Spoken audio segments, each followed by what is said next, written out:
Hello everybody, my name is Barry Johns and welcome back for another edition of Studio Talk. Today it's bright and sunny on a Saturday afternoon here in Central Florida. We're supposed to push 78 degrees today and it's like the 7th or 8th of January, somewhere in there right now. So life is pretty good considering our cars aren't getting stuck on the road like some of yours. So be safe out there. So today anyway, I thought we'd take a tour of the gear I use in my studio. I get asked this question a lot.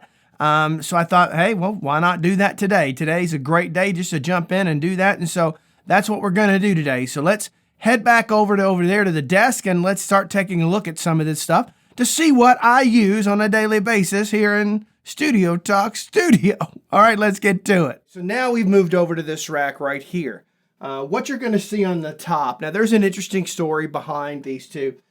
These are the Clark Technique Pultec EQ clones. I think they call it the EQ-PKT. And these are incredibly inexpensive pieces of hardware. Now, I've said before on my channel, you get what you pay for, and that is true with Clark Technique. Clark Technique is one of those pieces of gear that if you want to get your entry level into hardware and money super, super tight, but you've just got to be able to turn some knobs and you like the look of it, I think they're worthy of your investment. Now that said, I've said before in previous videos, if you can afford better gear, buy better gear, to a point in my opinion. Now, I said there was a story about these, and so I actually didn't pay for these. These were given to me. I think they're around $300 each or somewhere in that price range somewhere. You'd have to go check on Sweetwater or wherever you buy your gear from. But these were given to me because I helped a good friend out with putting together his studio. And so he bought these for me as a thank you. And it was certainly incredibly well-meaning token of appreciation, and I appreciated it, okay? Next, this is probably the oldest piece of gear I've got in my studio. This actually goes all the way back to the late 90s, early 2000s with me, somewhere in that range. This is a Digidesign 8-channel microphone preamp. Now, it's all purely analog in and analog out. It doesn't have ADAT out, but it's adding an additional 8 channels of microphones if I need it. Now, I've not needed to use this for quite some time, but if I did, I'd feel comfortable throwing on a set of drums. I wouldn't use it for my most critical tracks, but it certainly is very usable. These are pretty much relatively very, very inexpensive these days, but honestly, for the money, there's better pieces of gear out there. Next, I've got a couple of videos out there talking about patch bays. Now, if you're incorporating hardware, patch bays is something you really, really, really need to incorporate into your studio if you want to get the most out of without having to buy additional ton of additional I/O to be able to wire that all in directly without needing to patch it. So anyway, if you're curious about patch bays and you're not sure how they work, then go watch that video. I go into depth pretty much, especially on the second video, for how I wired my patch bay. And I explain a lot about the reason and the logic behind a lot of the things that I did there. Going down here, this is a BAE lunchbox. It is a six unit lunchbox. I'm a huge fan of BAE. I've owned quite a few different lunchboxes over the years, and I've had some problems with them. When you buy inexpensive lunchboxes, you potentially run into issues with power. Some of them just do not have the effective power distribution in them to be able to properly and effectively power all the units that they house. So make sure if you're going to go into the 500 range, spend a little bit more money, and get yourself a quality and do your research on that box. But over here, these are my least used pieces of gear. All three of these were bought as just kind of a test, just to kind of see. I was curious what kind of quality you could get for a very, very reasonable price. This starts out with this is a Pultec EQ clone that is made by Lindell Audio. And so it's in the 500 series. I think it was around $200 or $300, something like that. It's fairly inexpensive. And it does a good job. It does as good of a job as these, maybe even a little bit better. But again, I'll use it from time to time, but I don't use it that much. Typically, if I'm tracking a full band, which I don't do that much anymore, but if I am, this will usually be on one of the pieces of drum gear. All right. Next, followed up by the DBX 568. Now, I personally think this is a hidden gem out there. When these first came out, they were like $200. I don't know how much they are today, but they were like $200. And I have to tell you, that's a freaking really, really, really good compressor for the price, in my opinion. It really surprised me a lot when I got it. I'm not saying it's outstanding. I'm saying for the price, it's outstanding, okay? Then going on over here, we've got a Lindell compressor that kind of models more close to the 1176 style tone. This one does a good job. I wouldn't say it does as good a job as the EQ, but it does a decent job for what you ask it to do, and will handle your compression in a heartbeat if you need it. Then, obviously, I don't need everything on at the same time, so I've got this power distribution unit where I can flip things on and off as I need them to save on electricity when I'm in here doing things that aren't necessarily related to the studio. You can obviously see as I flip these on, a lot of this gear starts to pop up and the lights start to come up and come on. Well, if I'm not using it, I don't want to keep that on all the time. So anyway, that's what you've got with that. Now let's move on to the other rack and let's talk about that.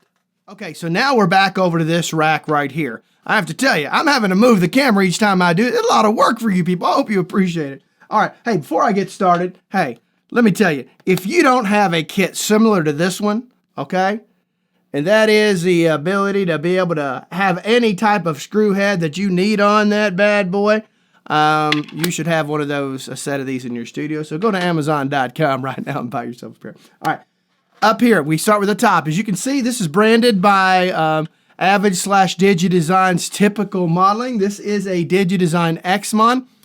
And all this is a glorified monitor controller, okay? This gives me the ability to do surround sound, which I do not do.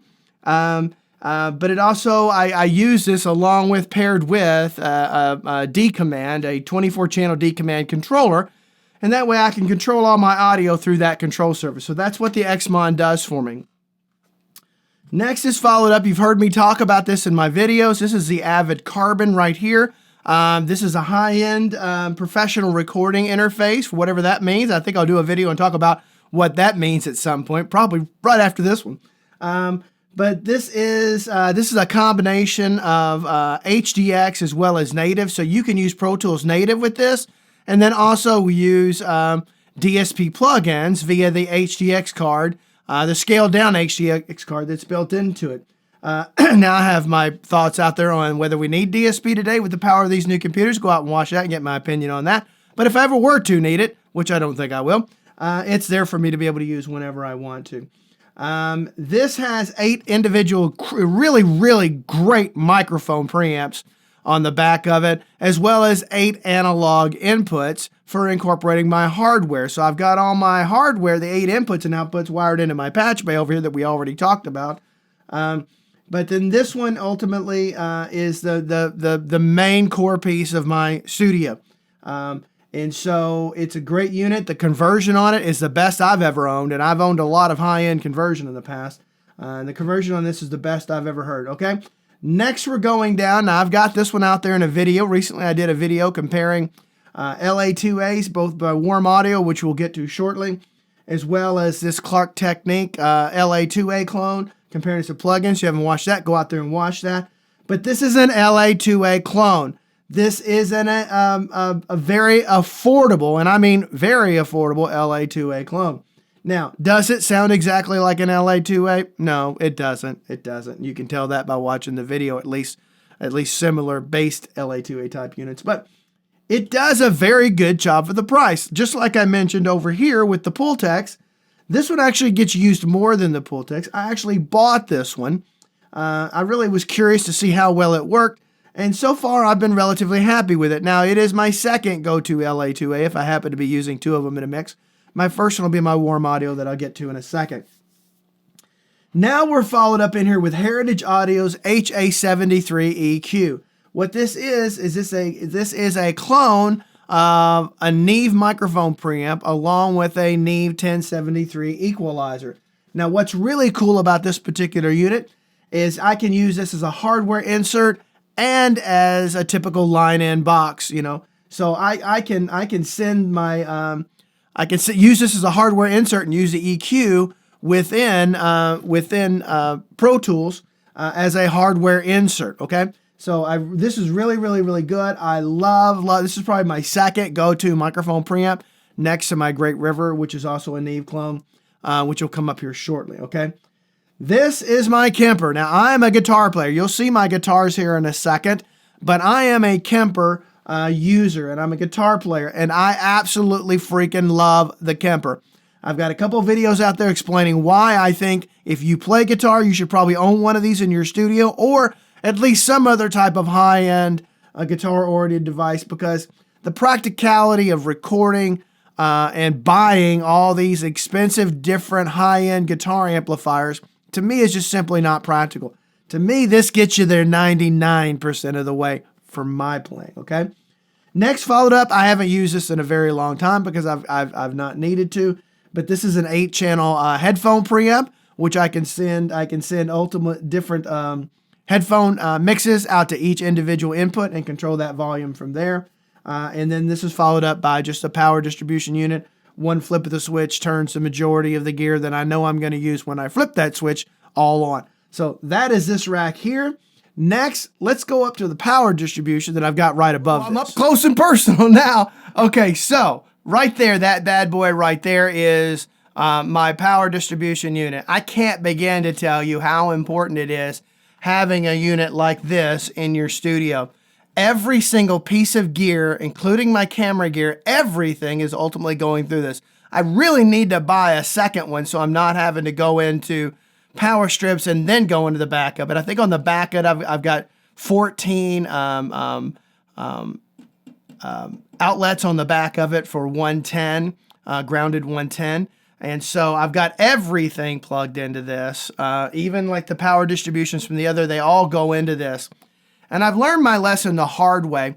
I live in Central Florida, and this is the freaking, lightning capital of the world. We actually have more lightning desks here than any other place on the planet.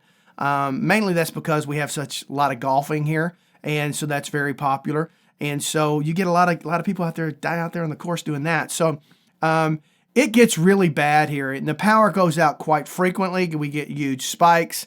And so when that happens, that can do a lot of damage to your audio gear. So the first reason you need something like this is to protect your gear. The second thing, you need some consistent power going through it. You need that regulated source. Believe it or not, all this hardware gear reacts differently depending on how clean the power is. And the more analog gear you incorporate, and especially guitar amps and other things like that, the more important this ultimately becomes. This ultimately here will show me the exact power at the same time. And regardless whether the power fluctuates out there outside the house, this is going to keep it at that reasonable level. Now, this is only going to go so far with that. I think I paid $500 or $600 for this, and it is worth every penny. If you're going to invest all that money into your studio, you've got to have a secure way to protect your investment with something like that. So, highly recommended.